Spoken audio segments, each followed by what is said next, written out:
Hello, welcome to Wednesday, September 2nd, Google lesson, video lesson today. Just want to go over a few things. You are going to be wrapping up reading through the tunnel, so this presentation shouldn't take too long. Tomorrow on September 2nd, we are going to have another Google Meets. I'm still not having a high attendance with my Google Meets. Yet I still have students that I see are not doing the annotations in Savas. I have students who are messaging me about not being able to see things.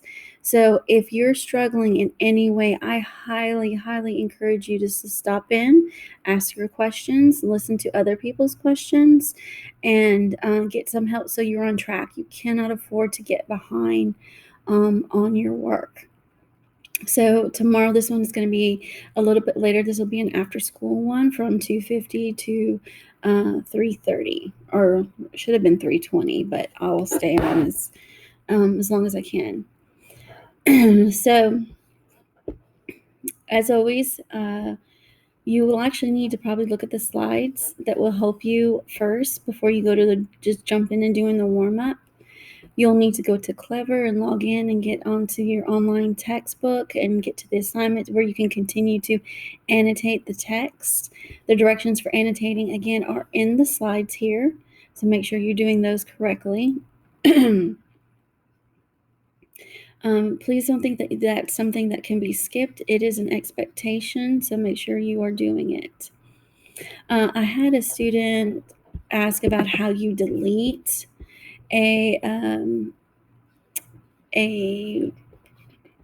sorry, let me get to my login. Where is it? Okay. How you delete like something you've highlighted.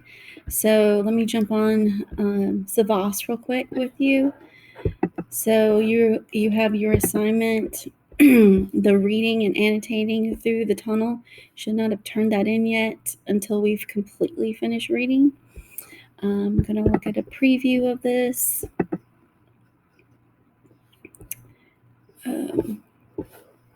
Oops.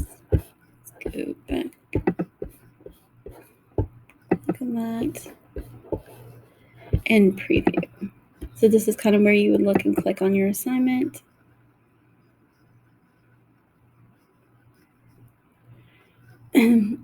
If you're trying to do this on a phone or use this Savas on a phone or on a tablet, you're probably going to struggle. You really need to be on some kind of computer in order to do your best work, make it easier. Not saying you can't, but I think that's where a lot of people can't see things or struggle with things because it really needs a computer to help you view it best. All right, so if I were to highlight this first part here, as you can see, it can go up any color. I can choose to highlight it yellow, pink, green, blue. I can say, no, I want to circle it, and I can choose whatever color. So like if I'm choosing words I don't know, I might want to, I'll circle those, and then I should probably go back and look up what those words mean and type in their definitions here. If I've highlighted or circled anything I don't want, all I have to do then is click the delete button. It's going to say, are you sure you want to delete? Click yes, and it disappears. So that's how you will get rid of that. Okay, so let's go back to the slides.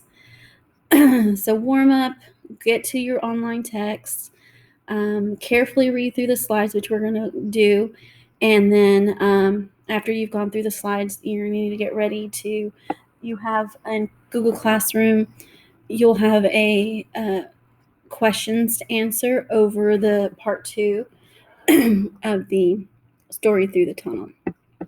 So let's go ahead and go to the slides. So for your warm-up today, we're going to kind of go back on what we talked about earlier this week, the elements of an argument. So kind of refresh your mind if you need to go back to your slides from previously this week and know what a claim is, a thesis statement, and that's what you're going to do in your warm-up. So writing claims or thesis statement Here's an example of a argumentative prompt. Write an essay stating your position on whether or not social media is making people feel more alone. So you're going to have to pick a side that social media is or isn't making people feel alone. So in order to write your thesis statement, one simple way is just to take the prompt and reword it into your answer. So social media makes people feel more alone because, and then you need to give your reason because that will be your claim, because people often feel they have to pretend to be someone they are not to be accepted on social media. Or you can choose the other side. Social media does not make people feel alone because, and here's your claim, it allows more people to connect no matter where they live. So there's your example. So in your Google form, you will need to take this prompt down here. Write an essay stating your position on whether or not students should be able to use their phones at school.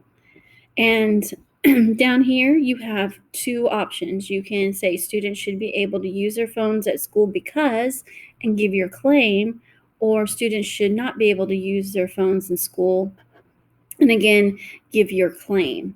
So I've stemmed out the first part of the sentence. You just have to finish the because, the reason why.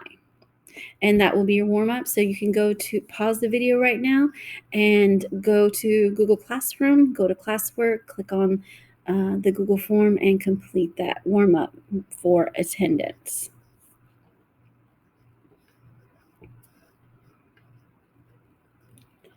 Okay, so you should have finished your warm up. These, I'm going to skip over the face-to-face. This is the same as yesterday with annotation. We're continuing to do annotation where we're going to circle yellow around words that we don't know and define them in the notes. So when that little box comes up, just find them. If you know every word in the passage and nothing is unfamiliar, then circle some powerful words that have an effect on the reader. You're going to underline important ideas. You're going to leave question marks in the annotation box or notes next to things you don't understand and want to know. And then you're going to underline blue examples of imagery. So because we talked about that week. Remember, imagery appeals to your five senses. So that's going to continue to be the same. One thing I want you to notice if you is look at paragraph, I think like 22 and 23. We're going to talk about dashes. I think it's paragraph 22. A dash is indicate a longer pause. It's stronger than a comma.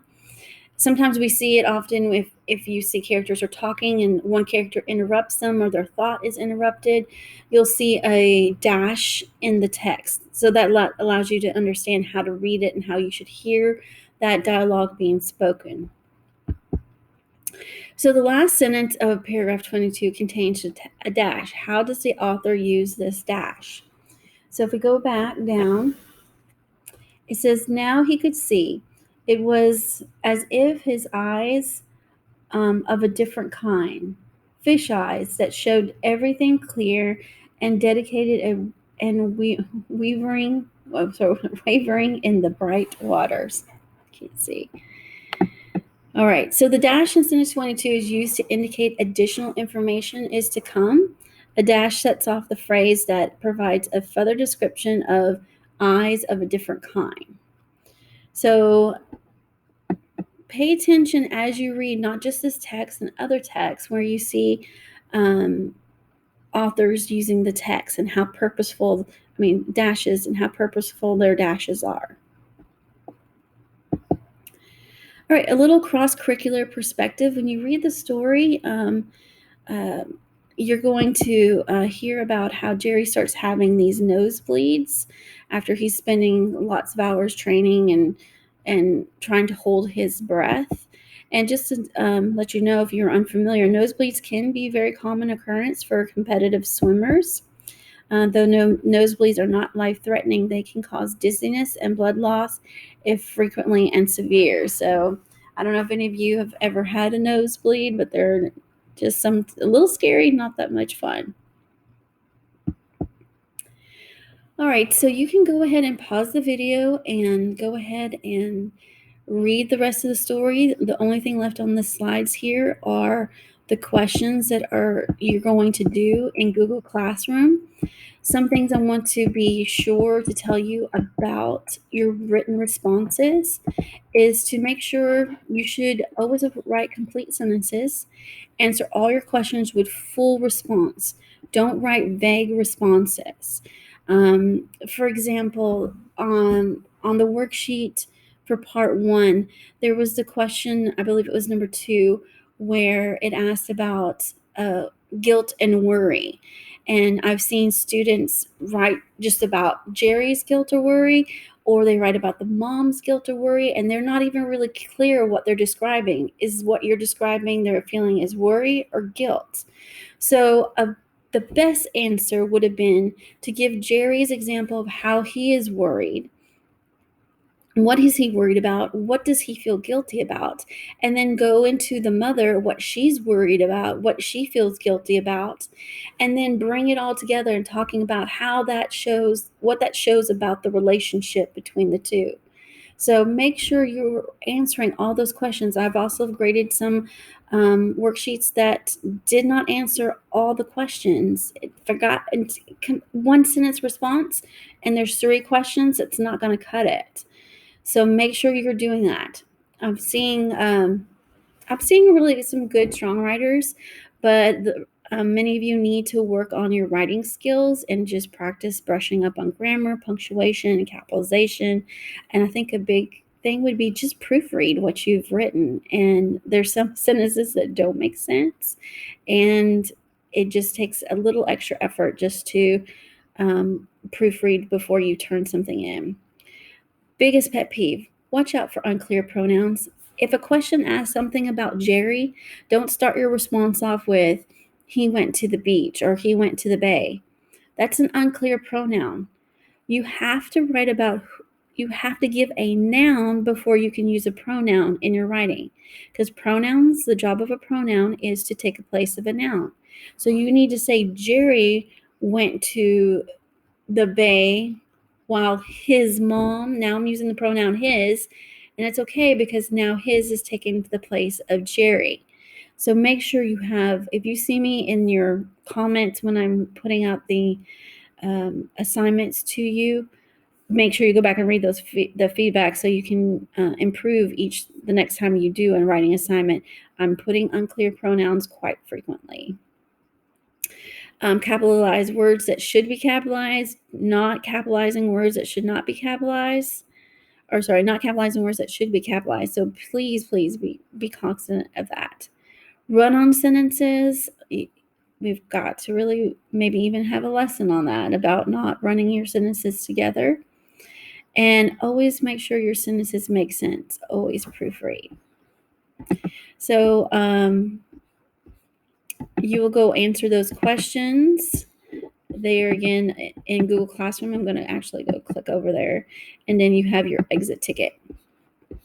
So in Google Classroom, go to classwork, and of course it's not posted yet, but here is those questions. It looks just like part 1, except it says part 2, and there's different questions. Again, if you can't see it, click the view button and go to zoom, go to 100%, and it zooms in right for you. And all you have to do is click on the box, and then you can delete this type here and then start typing your response. When you open your document, you will see, if I make some comments over here, you'll see little boxes with comments. So be sure you read through those comments. I take the time to do them. I think they're very important for you to read so you know how to better improve on your writing. Please, if you have any questions, email me, message me. Let's set up a Google Meet. If we even need to do it one-on-one, I want you to be successful. I don't want you to struggle at home. So that, we've got 9 weeks here, and I'm going to be working hard trying to get grades, start putting in the grade book. We're probably going to have a test on Friday over the short story here and going over maybe connotation, denotation, elements of an argument, and imagery. So I want to make sure you're reading the story, reading it carefully, and that you're understanding it. We'll probably need to do a Google Meet tomorrow just to discuss the story as well. So, again, if you need anything, please let me know. Y'all have a great day.